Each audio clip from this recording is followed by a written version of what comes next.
Hi there and welcome back. Today I'll be talking about the Xtep 160X marathon racing shoe. So to begin with, Xtep is a brand from the People's Republic of China.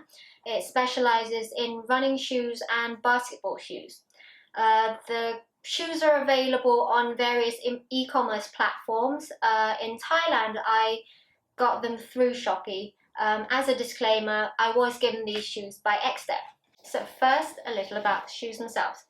The Xtep 160X is Xtep's first foray into the carbon-plated racing world. It is designed to be a marathon distance racing shoe with a carbon plate. It is designed to be lightweight and responsive.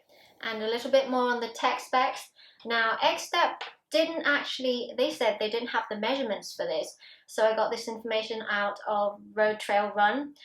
The stack height is 28 to 31 millimeters. That's a 3 millimeter drop. The foam is called X Dynamic Foam, and visually it looks similar to the Boost from the Adidas range, but actually feels nothing alike when running on it. It's got a tweezer-shaped carbon plate, and the foam is called X Dynamic Foam. For the upper, we have a synthetic translucent material with faux suede overlays.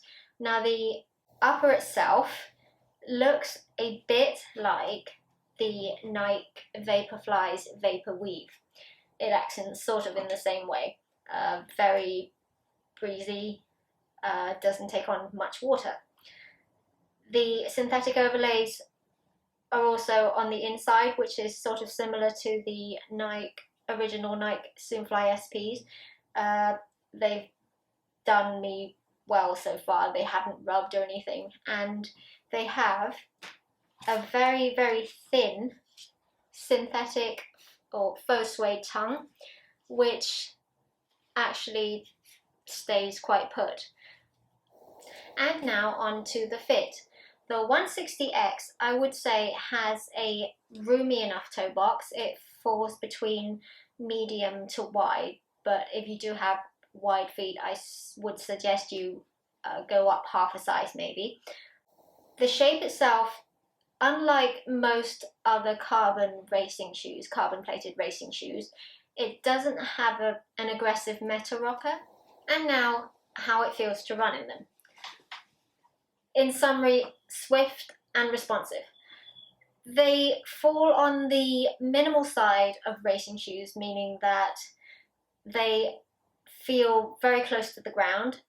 There is a little bit less foam on the front and more foam at the back. I land forefoot, and the pop of the carbon plate seems to actually come from the midfoot. I've tried landing on my heels, and the heel cushioning is very, very responsive. So think next percent, but turn back to front. So as I mentioned earlier, that there is a lack of an aggressive meta rocker shape, which means that for me, they don't interfere with my running gait as much when I land on my forefoot. They also feel responsive even at slower paces. I think these are suited for midfoot to heel landers, but people who land on their forefoot can also benefit from them because the lack of the aggressive meta rocker shape doesn't interfere with the gait so much. For traction, I've tried these on concrete surfaces, asphalt. How do you pronounce road surfaces? And also track surfaces. In moderately wet weather, I've had people hose it down just to test it. They feel fine. They don't slip. And what's quite amazing about this is that they have done pretty well for the around 40 to 50 kilometers that I have been running in them. That's quite little wear and tear compared to my other sort of racing type shoes. So to sum up, the 160X at a retail price of around $160 to $170 is exceptional value for money. for a carbon-plated racing shoe, especially considering how durable it is. The shoes are suitable for tempo running, long to medium distances. They're very good for mid to heel landers, and forefoot landers can wear them too.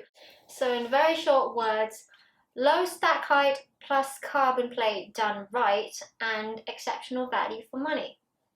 So that's it for the 160X.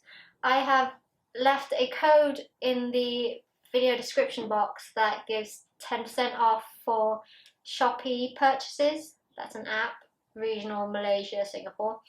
And that lasts until the 16th of March 2021. So until we meet again.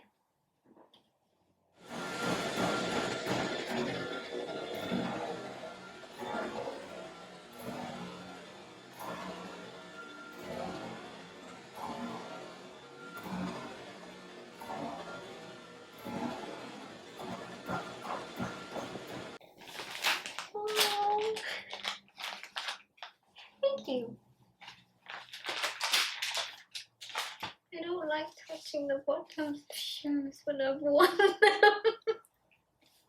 Oh, oh, oh.